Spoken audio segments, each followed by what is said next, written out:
Hello and welcome to the program. This is Agenda Show on SSBC Television. My name is Grang John. And I am Chol Duang. Today we are joined on the Agenda TV show by the Speaker of the Revitalized Transitional National Legislative Assembly, Right Honorable Speaker Jema Nunukumba. Thank you for having me. We will proceed with the interview, and we will begin by asking you to tell us about your early childhood. In regards to my childhood, I was born in Tambora County during the First War of the Anyanya. My early childhood was out of the country in Central African Republic, but I came back and started my primary school in Mopoi. Mopoi is one of the payams of Tambora. So it is a missionary area where the first missionary established the Catholic Church in 1912. That's when the mission was established, and of course those missionaries, they focus on institutions of education. So there was a primary school there, and then later on secondary school also of the church, and that's where I did my primary school and also my intermediate school. So I grew up in the village. I'm a village girl. And from there I did my intermediate school in Mopoi. And then I came to do my secondary school here in Juba Day. Juba Day? Yes. So my families, both my dad and my mom were teachers by profession. Also my grandfather was a teacher. You know, those days I think the main career was teaching, because that's when the missionary came, they were focusing on education. And the highest or the main job would be, I think, teaching. That's why I found that most of the people were in the teaching area. So both my parents were from there, and they were very supportive of education for both girls and boys. So we didn't feel any gender discrimination among ourselves and my siblings. So we were all given equal opportunity to go to school. And my mom was very particular about sending us, the girls, to go to school, and also always encouraged me to go to school. Because when I finished intermediate school, there was also a mission, a convent there, where girls were prepared to be nuns. And I admired that. I admired the nuns. I was a member of the choirs in the church, and I told my mom I want to be a nun. Then she said, no, I want you to pursue higher education because you have the potential. So I respected her, I listened to her, and then I also decided to go to secondary school. But later on, I decided to join the University of Namibia. In 1998, we moved to Namibia, and in 1999, I joined the University of Namibia, where I completed my bachelor degree in public administration and management. Also with a minor in political science. Still on your childhood, you are surrounded by teachers. Your parents are teachers. And how did you miss growing up to become a teacher? Unfortunately, you know, it's very interesting. I didn't have the interest in teaching. My first idea was to become a medical doctor. And I studied science in high school, and I wanted to do medicine. But when the war started, 1983, and then we also became interested in following on what was going on, listening to the SPLA radio, listening to Dr. John Garang, the objectives of the movement, the vision, the mission. Then now I got interested in politics. Then I became a silent supporter of the SPLA when I was here in high school. And then my husband was also interested in what was going on. So eventually we found ourselves joining the movement. And when I went back to the university, my mind shifted from medicine to politics. When exactly did SPLA find you? When did you meet I SPLA? met SPLA when I was in high school, Juba Day. That was 1984. Then I also joined some student movement, local association, even in Western Equatorial we had a local youth organization. Later on, we decided to leave Sudan and go to the other side of Sudan, which was under the SPLA in 1991. Were you inspired by the SPLM objectives? Yeah, sure. Inspired by that, and also the environment itself. Because as a student, we started understanding how things were going. How the Islamic regime was treating the black people in South Sudan, ourselves in Juba, how Juba was, how Khartoum was, and how the whole thing, the whole Islamic issues, the whole marginalization politically and socially, in terms of development, nothing was happening in the South. When we moved to Khartoum, my husband was a lecturer in the University of Juba, a PhD holder, but you could see the difference between a PhD holder who is a South Sudanese and a PhD holder who is an Arab, in terms of privileges, in terms of the living standard itself. And then, of course, you could see a clear discrimination against the black people, not only the Southerners, but also black people from the north, from the Nuba Mountain, from the Ngesena. So it was a regime against the black Africans in Sudan. So that in itself pushed us to think, yes, what the SPLM is right in what they are saying and in their mission and their vision for Sudan, to change things so that all of us can be treated as equal citizens in their country.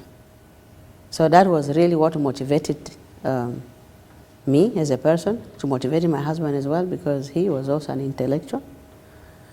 And he went first to the movement, and in 1990, when Yambia was captured. And later on, 91 March, I left Sudan.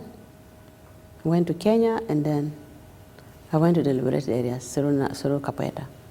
Now, share with us your first experience when you joined the SPLM and start handling things here, being part of the management of the SPLM political party. Take us through that.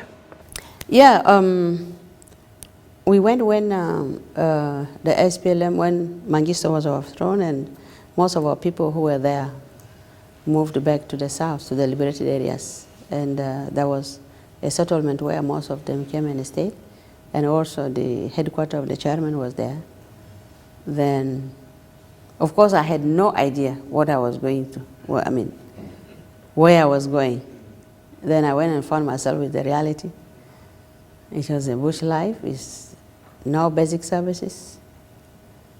Moving from city, it was a drastic change from the city to the bush, because I don't even call it village. There was nothing, no housing, but of course we had our own types of houses, grass thatched, no proper beds. You make your own local bed, and yeah. So, but I said yes, that's part of the struggle. That is part of the sacrifice. If Dr. John is sleeping on the same type of bed, and the rest, our current president was a neighbor to the house I stayed, the house of General Gier Chuang. That's why I stayed. They all were in the same situation. So I said, yes, I've joined my comrades. So that is the life, and one day we will overcome that. So medical services was not available, and life was difficult, but we were inspired by our vision. So when I reflect back, I don't regret at all.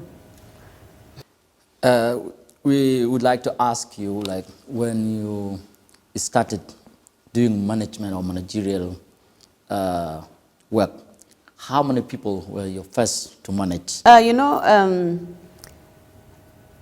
the time in 1993, there was no proper organization like where you say, yes, I manage here.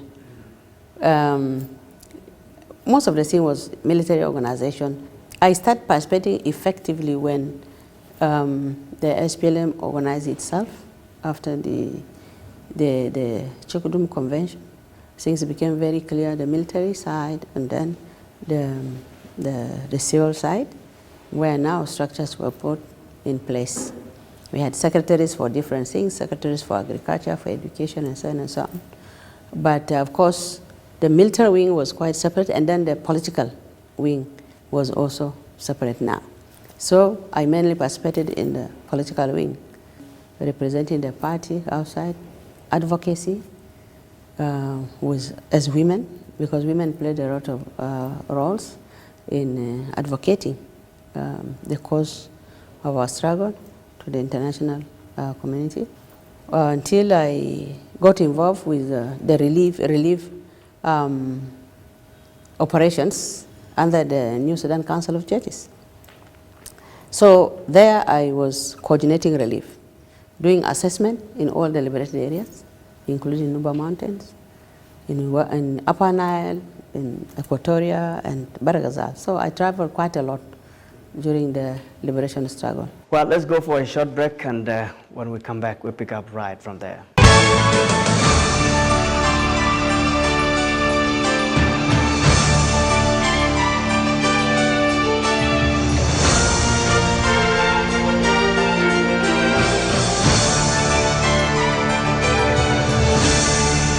Welcome back again. This is the Agenda Show on SSBC Television. My name is Grang John. And I am Chol Duang. We are still on set here on the Agenda TV show with the Right Honorable Speaker of the RTNLA. You are welcome back. Tell us your transition from being a political military leader, transitioning from the bush to, yes, to the town. Let's put it that way. Okay. Of course, as we were fighting, we knew one day we'll sit down and reach a conclusion. So we ended our bush life with the CPA, the Comprehensive Peace Agreement. Then, of course, transitioning from there was based on the protocols, power sharing, and the rest. So I found myself in the National Assembly as one of the SPLM members who were appointed by our leadership. First by Dr. John Garang, His Excellency, before he died, and then when he died, our current president also took the responsibility and proceeded to nominate people to the various levels of government, the national government, and then the southern government. So I was among the members of parliament who was representing SPLM at the national parliament in Khartoum, which is something which I appreciate very much. Now, this was my first time now to come to the formal politics. So I spent from 2005, 2008, then when our leader, General Samuel Abjon died, that's when, unfortunately, that's when our president appointed me as the governor of Western Equatorial State, 2008 to 2010. How does it feel being a governor in a male-dominated society? How was it like when you were a governor in Western Equatorial State? It was a good gesture from our president, and also in fulfillment of the SPLM policy of women empowerment, of which our president, His Excellency General Salva Kiir, is the main champion, because he is the one carrying the policy of the SPLM and implementing it. So it was the first time, of course, for a woman by that time to be there. I was the only one in the whole of Sudan that time, and it felt good. But also it was a challenge because managing a post-war governance is not an easy one. But I tried my best and managed the state for about 2.5 years until the election time. So it also strengthened me. A lot of experience again from there is what is helping me now, because if you can manage such a situation where everything is a priority, with scarce resources, with high demand, and also now being a female in a male-dominated field. So it was not easy, but I'm happy that I was the governor. My president gave me that opportunity. During your time in Western Equatorial State as governor, I understand you came at a time when it was CPA. Tell us if there are some of the developmental structures that you have left there. Of course, I did a good number of, we implemented a number of projects. So one, in terms of infrastructure, with our own resources, we were able to establish police stations in all the 10 counties, like accommodation for police personnel and offices in all the 10 counties. And then we built the biggest stadium by that time in South Sudan, with the Goodway Stadium for the event, with other facilities, basketball facilities. So these are some of the things you will go there and people will tell you, Jema did this and this and that. Let's go to the revitalized Transitional National Legislative Assembly. It's a parliament that is brought together by peace deal. Tell us briefly about it. The Transitional National Legislative Assembly, yes, it's made up of 550 members, and plus the Council of States, let's say the legislature is made up of 650. So that's a big number of people who have come from different backgrounds, different political parties, with different expectations, interests, and you have to really work hard to manage such a group. So it's a challenge, but also an opportunity to build oneself to how to be tolerant of others and manage such a group. Given the huge number of MPs, there was a concern from the citizens that it is costly. In terms of costs, yes, it is costly, but it is worth it because we are buying peace. We have to buy peace by accommodating all the warring groups. This was their demand, and our president had to accept that so that there is peace in South Sudan.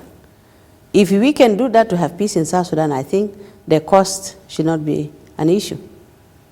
I'm just wondering, are we seeing this number, the 550, plus the other number from the Council of State, which makes 650, if I'm correct? Yeah. Are we seeing it being retained after this revitalized agreement? Maybe, let's say, in the Constitution, or are we going to go back to the other number that used to be? This is a transitional arrangement, and we have to accept it like that. We have to go by it.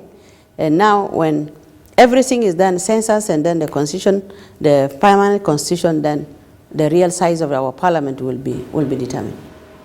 You have been the speaker for some time now, and South Sudanese are asking, what have you accomplished during this time you have been in that office? First of all, it took us almost 6 months to establish the structures of the parliament. I mean to establish the specialized committees, which was also increased from 25 to 35. Now, forming these committees also meant that the allocation of the committees among the members should be according to the quota, the ratio provided for in the agreement.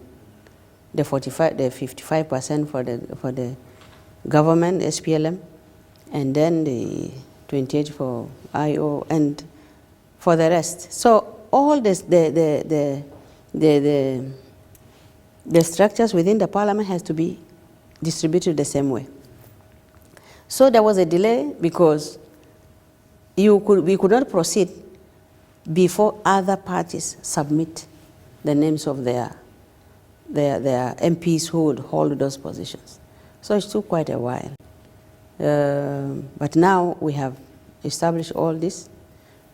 We have the committees now in place, the chief whips, because unlike normal situation where there is only one chief whip, who should be the government chief whip, that is the government, the chief whip of the majority, MPs, parliament, party in parliament. Now we have 3 chief whips.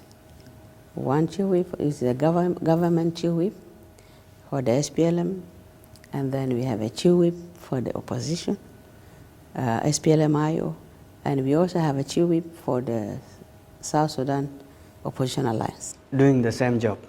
Well, they are representing their party, yeah. A chief whip is in charge of the members of parliament from that particular party. And then the rest, like the FDs, the former detainees, they have a whip, and the OPP have a whip. So that is now the structure. Then from there now, we have passed a number of bills. We have amended the Constitution from amendment number 8, because it was amended before, but we started from amendment number 8, 9, 10, 11 to incorporate the provisions of the agreement, changing the name of SPLM from SSPDF, from SPLA to SSPDF, and other amendments. So the last one was the roadmap, which we have now incorporated also into the Constitution. So we have done quite a lot, and at least we have finalized all the bills that came to us from the National Constitution Amendment Committee. That's why we have now gone on recess, because we did not go for recess due to the urgency of the bills that we had to pass. There's a common practice in Juba where people build wall perimeters to cover the plots, and we are seeing that development around the parliament. And is there any other development inside that people are not seeing? Or have you just built the wall, make the parliament beautiful from outside? You know, the parliament was dismantled before I came to parliament. They wanted to do some renovation. But 2 years down the line, the renovation did not pick up. So when we went to parliament, basically we were just staying in rubbles of what was removed and put there. So we now try our best to make sure the renovation is completed. What is going inside there is the completion of the renovation. Now we are almost at the final stage. The chamber was only able to accommodate 280 MPs. Given the big number we have, definitely it couldn't take that number. So we have now expanded the chamber, the hall, to take 540. And then, of course, it has to be equipped with modern equipment for recording. The Hansard department has to be made properly, and then the public speaking system with the screens and others.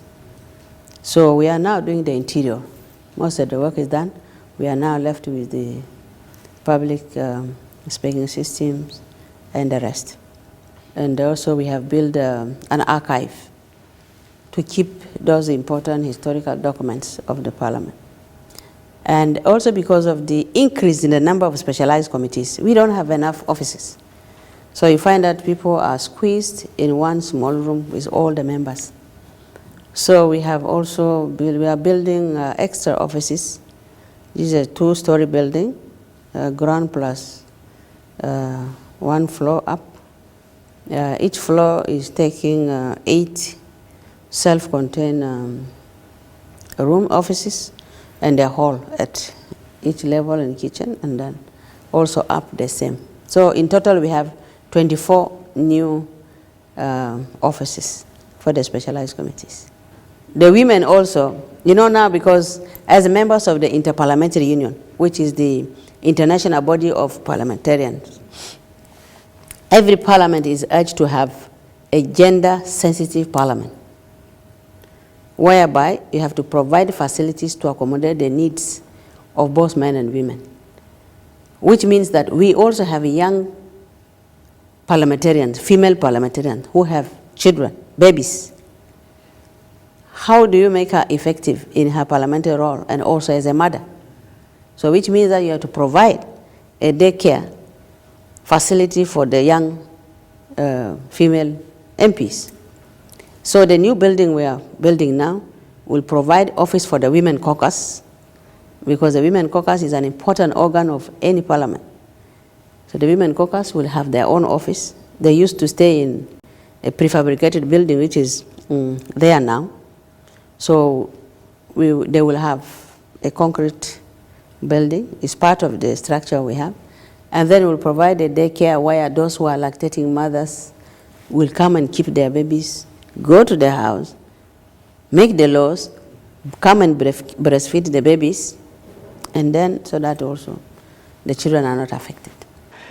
Well, it's time we go for another quick break and we come back. We'll pick up right from where we stopped.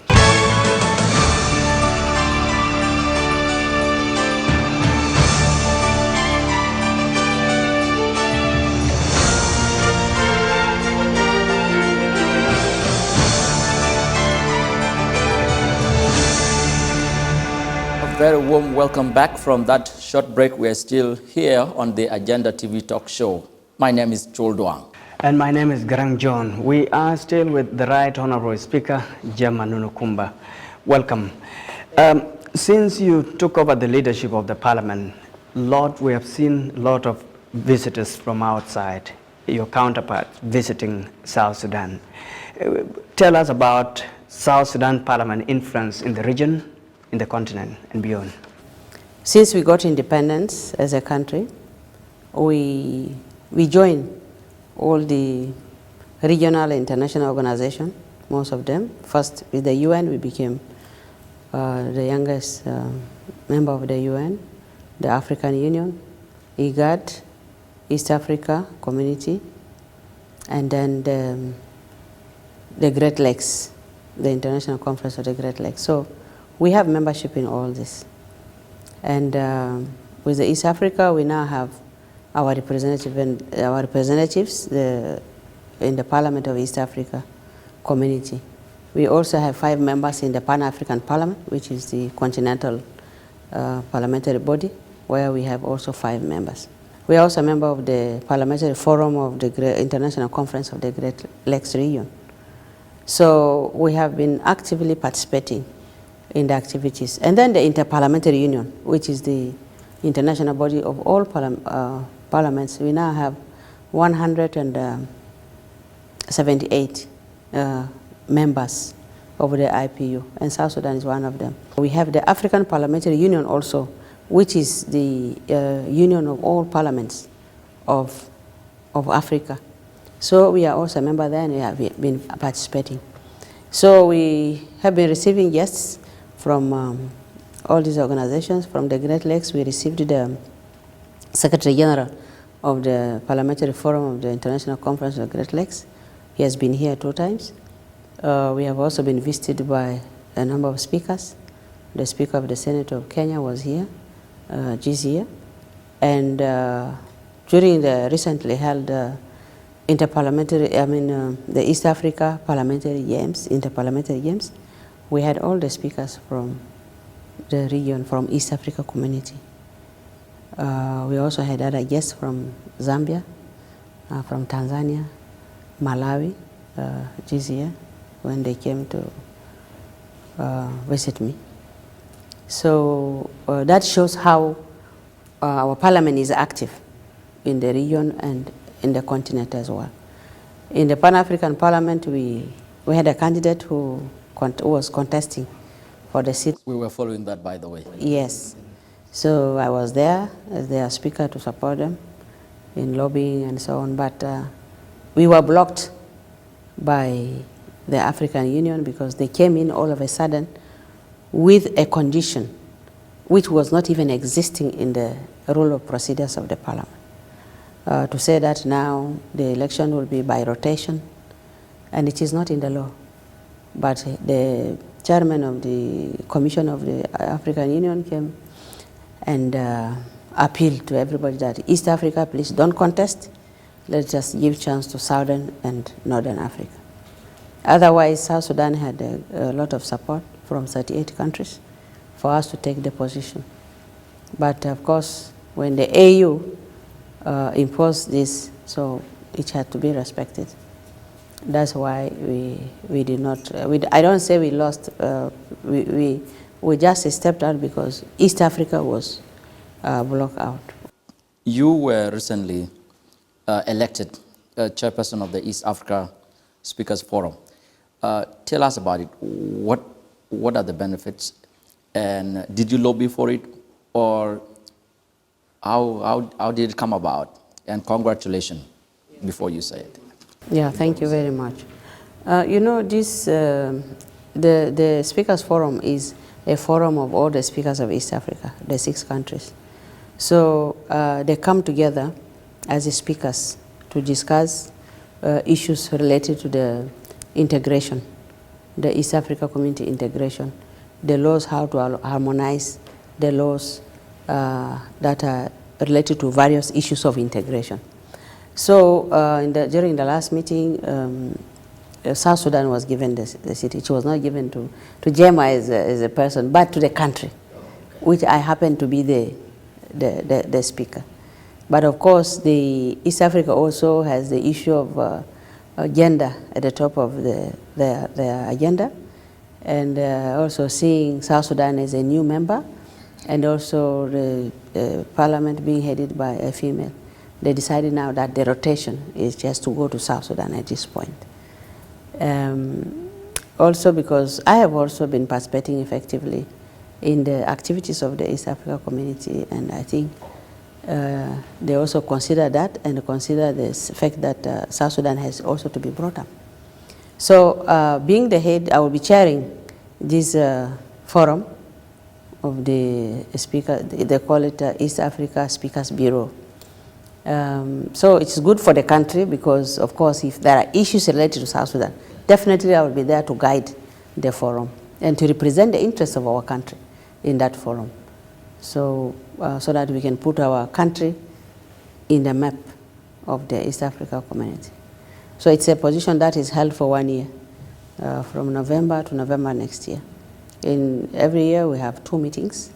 The first meeting will be held here in May, and then the second one will be in November next year. We are also expecting to host the Parliamentary Forum for the International Conference of the Great Lakes Region coming March. This one has 12 member states. The 6 members of East Africa, and then Congo is part of it, Angola and Congo Brazzaville also is a member, and others. So it's also good for us because it exposes our country. It allows people to come and see what is happening in South Sudan. It gives support. It's a way of supporting South Sudan with its peace implementation, also being ambassadors to their communities, to their citizens on what is happening in South Sudan. So I think it's a good thing for our country. Our country is not doing well when it comes to football. We have seen our national team struggling. They're trying their best but not making it. How did you motivate the MPs to be able to shine in the football competition? Yeah, we participated for the first time last year in Arusha. We sent our teams to Arusha to go and play, and they have seen how their colleagues in the East Africa parliaments were playing, and they came and organized themselves, trained and prepared to play in South Sudan. So also because they are the host, they had to make sure that they prepare themselves well and and defend themselves against their visitors. You cannot come and you cannot be beaten in your own house. What is the intention behind the hosting of the East African Interparliamentary Games? During the last meeting of the technical, they call Joint Technical Committee of the East Africa Parliament, Legislative Assembly, the EALA, it was decided that South Sudan should host the next, because it's also hosted on a rotational basis. They had decided earlier that it was supposed to be held in 2018, but I think we were not ready during the time of my predecessors. They tried, but later on it did not happen. So again, a decision was made that we still need to let South Sudan host the game. Did they pay for their own, I mean, like when they were here, or was it South Sudan that paid for all the expenses? The transport, internal transport, we have to provide for that. We had to finance the pre-tournament conference, which took place in the Freedom Hall. We also have to fund the gala, the dinner gala for awards to the winners. So this is our cost. And then we have to renovate the facilities, the basketball, the volleyball. If you go to Atlabara, Nimera Talata, we built a whole new facility for the basketball. We renovated the old basketball, and then the netball was not there. And then we don't have any running track in South Sudan as a whole. But because it's part of the discipline, it's part of the games for the East Africa, we had to build a running track. Unfortunately, we did not complete it because funding did not come on time, so we just decided to make that provision. We did a Maram running track and put the lines, but we will complete it. We decided that let us do that for now, then we will complete it after the games. Now, it is one of the biggest events that has been held in this country, where we brought together almost 1,000 members of parliament and the staff. Yes. The official delegates were 916. Kenya alone brought almost 400 delegates. Uganda almost 300, Tanzania over 200, and then Burundi, Rwanda. Yeah, so it was the biggest event we have held in our country here, bring all these politicians from their constituencies to South Sudan, for them to come and experience South Sudan, because the narratives that they get outside there is quite contrary to what they saw here. So it's in a way to expose our country, and also for people to come and see and also go and tell others. We have been to South Sudan, because most of them were very surprised that Juba is like what they saw. They found that we had enough facilities that could accommodate them. And before we hosted, the technical committee visited Juba 2 times to come and assess the facilities, the health facilities, the sport facilities, and then the accommodation facilities. So they did the assessment, they went back and came again before the games to verify that everything was fine, including security. So eventually, they came with all their speakers, because it was not just a normal game, these are games of politicians. So the message they take outside there can raise the profile of South Sudan.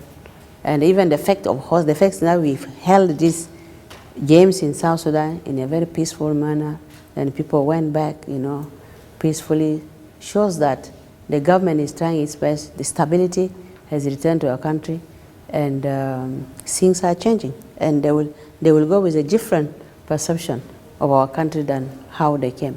You have been attending some international official events outside there related to the parliament. How important are they to South Sudan? As a member of the international community of the global village, you have to be there to represent your country and tell the world what is going on in your country. because what they hear is different. But when you are there to explain things, it makes things, it changes things. We go there, there are issues about our country that people don't know. And we have now South Sudan sometimes, South Sudan is under arm embargo. You have to explain the situation, because if they are expecting South Sudan to be in peace, a country must be, the country's military, must have enough equipment to protect the country.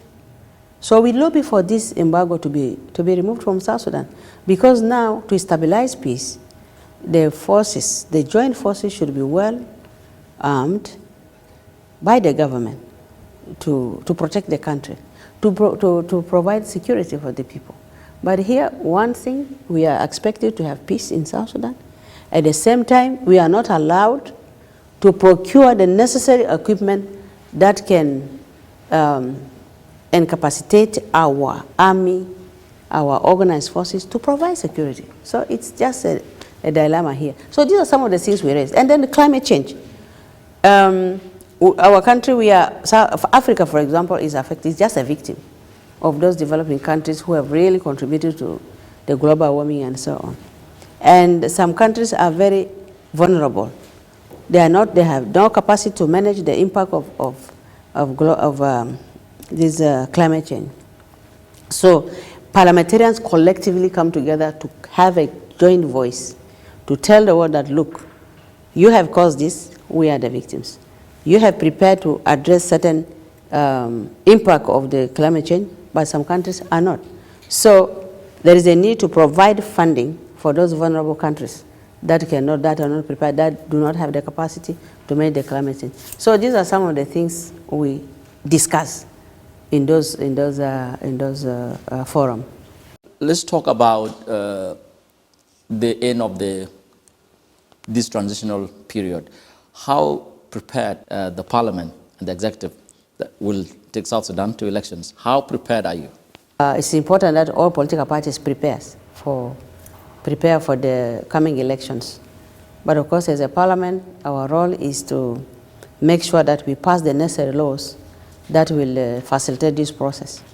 We have already passed the political party, Political Party Act is already signed, and then now, soon now the Constitutional Making Process Act is also ready, and I think the process of making the permanent constitution is going to start soon. And then we have the elections bill will be coming soon to the parliament. So our role to make sure that we pass these laws, these bills into laws, and so that they can guide the process. The remaining 2 years, which is within the roadmap, which has been signed recently, which gives room for the government to implement the remaining provisions of the agreement to prepare for the general elections. And I think it is very important that the country, the transition, ends smoothly and then takes us to the general elections. It is through the elections that everything will be settled down. We will have elected members of parliament, because now members of parliament are appointed because of the transitional arrangement. We will now have elected officials to the United, including starting from the president, the vice president, and again, the constitution will now determine the number of vice presidents we will have in this country. If they are going to conform the 5, that's the way we should go in this country, the people will say it's through the process of the constitutional making. And then, of course, the number of constituents also will be decided. So I believe the new parliament after the coming election will be smaller than this, because I know this was just a provisional arrangement, a transitional arrangement for us to have peace and go for elections. Well, this rumor that we have been hearing, and I believe Joel is aware about this also, it's trending on social media, that they call you upcoming, that you're planning to take over the leadership anytime soon. There are 3 things in that rumors. One is that there are people who want to cause confusion within the party. Now that's seeing the party, the SPLM, coming up, united its violent ranks after the split in 2013. We are now, after going through the Arusha Agreement, and now trying to put the SPLM together. Some elements want to come in to create division or confusion within the party, and that's not acceptable. That's why you see the party took immediate action against the person who came up with that rumors. They took the administrative measures against that person, one. Two, we are living in a patriarchal society. And when a woman is progressing, people will find ways to bring that woman down. And that is one of the intention behind these rumors. There are men, chauvinists out there, who get very irritated when they see a woman performing. And they will find ways to create stories that will demoralize her, you know, to make her demoralize and divert her focus on the work. So that is the second issue to do with that allegation. And I know our president is a champion of women empowerment. And he is promoting the policy of the party, which he hates. So in a way, that allegation alone is a fight against our president, because they are fighting against the decision he makes.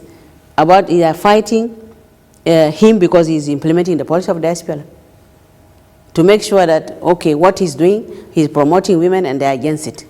That is how I also see it. So there is nothing we know. I know as a senior member of the SPLM, I know the hierarchy of the party. I know our succession policy, how you are sent into a certain position. I know it very well. And all of us know, we know it. But coming up with such a ridiculous allegation or a statement is very unfortunate and unacceptable. So I know even my president does not believe in that. Well, freedom of expression and free press has been a big issue in the continent Africa, and South Sudan is not exceptional. What is the position of RTNLA on free press and freedom of expression? You know, our constitution is very clear about that. The Bills of Rights and the provisions in terms of freedom of speech and association is very clear in our constitution, and there are laws to that regard. For us as a parliament, our work is to make laws, and then the implementation is by the executive. Implementation and enforcement is the work of the executive. But of course, we have oversight role over the executive, and as a parliament, we support freedom of speech and expression of opinion. But we have also seen that this provision is being misused or abused by some people, especially in the social media. Freedom of association means that freedom must come with responsibility. Freedom does not mean that you can say anything that you want to say. Freedom does not mean that you should not respect others. Freedom means you express your opinion while respecting the dignity of the people you are talking about. Right to express your opinion also means that you have to also respect the right of the person you are talking about. Because freedom there is no absolute freedom. There is no absolute freedom, because if you have absolute freedom, it will also infringe on the freedom of others.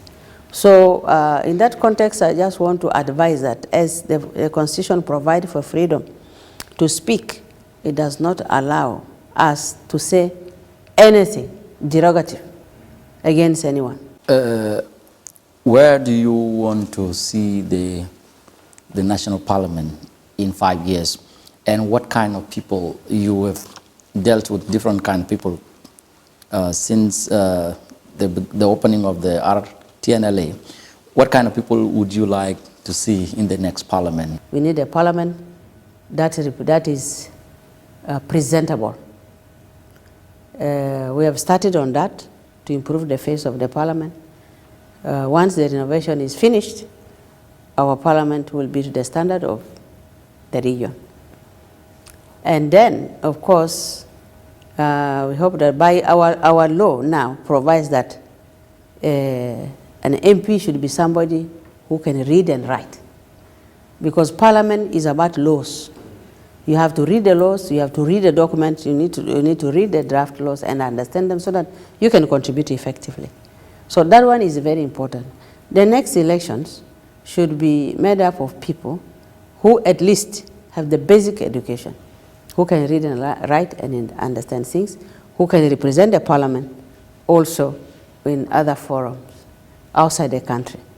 Yeah, right now in most of the parliaments out there, you know, there is a trend that most of the parliamentarians are young people, middle age. And of course, we also need some of our elders because they have those experiences. But there should be really a good number of young parliamentarians, young people coming to our parliaments, educated. And then in addition to our elder MPs who are there, because we need their wisdom, we need their experience as well. It's understandable that this parliament is a special arrangement meant to bring peace. And we understand that there are some members of parliament who are there without basic education. How is it like managing a parliament where some have never gone through formal education? It's a big challenge, indeed. For those who don't know how to write or read, that one. Don't you think it necessary you open adult education English course program in the parliament? In the Women Caucus, they have asked for that. So we are working on English courses for some of the members of parliament with some of our partners. We are discussing this with the women, UN Women, and I think UNESCO also is coming in and they have piqued interest. So we'll be doing that. Thank you very much. And we have come to the end of the Agenda TV talk show with the Honorable Speaker, Jema Nunu Kumba. My name is Chol Duang. And my name is Garang John. Thanks for tuning to the Agenda show. See you next time. Bye-bye for now.